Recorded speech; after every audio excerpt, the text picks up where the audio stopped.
Sandogo with 12 attack points, Ateneo having 8, but they had 2 more, ang Ateneo having 2 more block points and a serve. Pero the errors were just too many. 13 errors, that's 13 freebie points given to Sandogo, and Sandogo keeping it at 4 in the third set. So, mahirapan talaga Ateneo manalo if they have ganyang numbers, double-digit errors.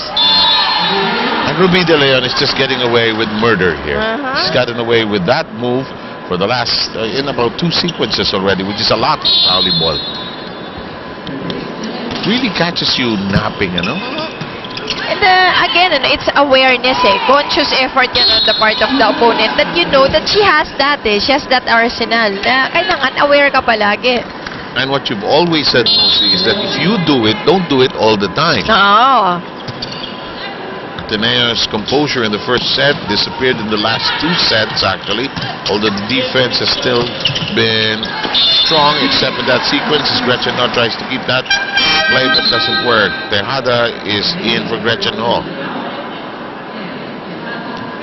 Well, so far, Zheng Boli having 5 attack points. Di ba kulangan in that third set, di ba kulangan ni Taiwan with 2. Nabuhay si Zheng talaga sa sa third set.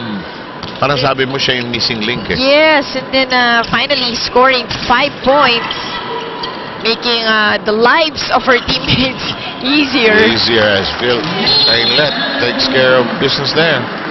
Although in that third set, Kainglet also having 5 points.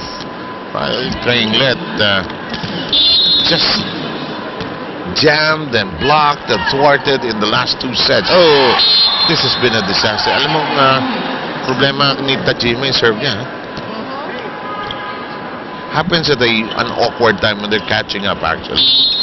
And it's really something she has to address if talagang isa-start siya ni Coach Roger in the coming UAAP. Nice block. Hervasio thwarting that. That's right, 2 high leapers and Hervasio winning that over Angela Benting. Let's take a look at it once again. This is a more peaceful era. Dati yan, kakantsawan mo pa yan.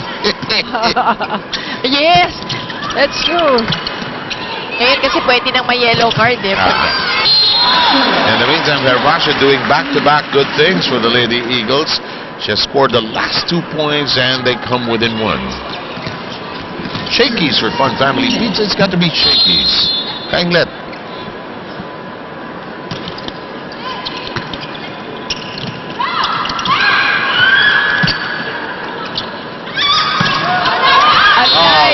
Valdez getting the check and also getting that sweet spot. So double whammy. So point goes to Ateneo. They have scored the last 3 points.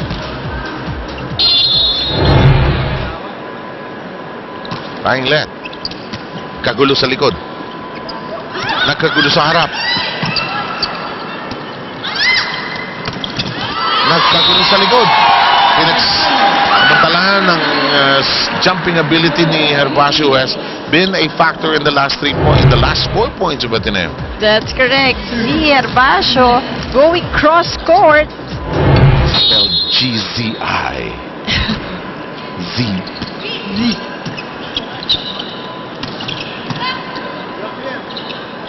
Si Ferrer nakakatawa pag tinutulak-tulak. Alam ni Eliza. And she was hitting it sideways. Eliza Valdez, error on that attack. And don't forget, Axel is the official outfit of the Shakies feeling. Si Eliza gusto ko sa kanya pag mali siya. Agad niya inamin. Dahil babawi siya kagad. Through the block, but playable. In the air, track down. Wrong. Rep, ano kinatayo-tayo mo dyan? Alis!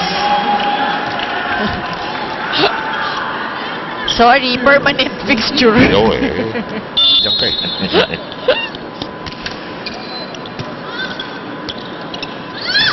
Z once again. Wali. Oh, yes! Clear as day. Clear as day. Ito na, sabi niya. Kanina niyo pa pinipigil. And Zheng Boli just making good. Like a typhoon about to happen. Yep. And she's on one. It is now 7-5. Benting. Valdez, her version. Almost twisting her ankle. Biruan talaga ng teammates. May nasabi na naman si Eliza. Laruan na naman itong team na to. No? Ganyan talaga eh. May favorite. Oo eh. Mapang-api rin itong mga kampi niya.